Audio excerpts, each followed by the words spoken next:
Hello, and welcome back to Money Mastery Quote. Today, we're diving into the essential art of financial management. Let's get started. Financial management, the key to future success. Financial management is about making today's resources work for tomorrow's dreams. It involves budgeting, saving, investing, and managing debt. Creating a budget helps track your income and expenses, ensuring you don't overspend. Save a portion of your income and invest it wisely in stocks, bonds, or real estate to grow your wealth over time. Diversify your investments to minimize risk and maximize returns.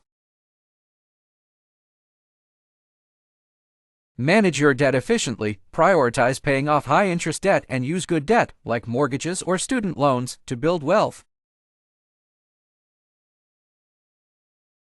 Remember, financial management is the art of making today's resources work for tomorrow's dreams. Every financial decision you make today shapes your future.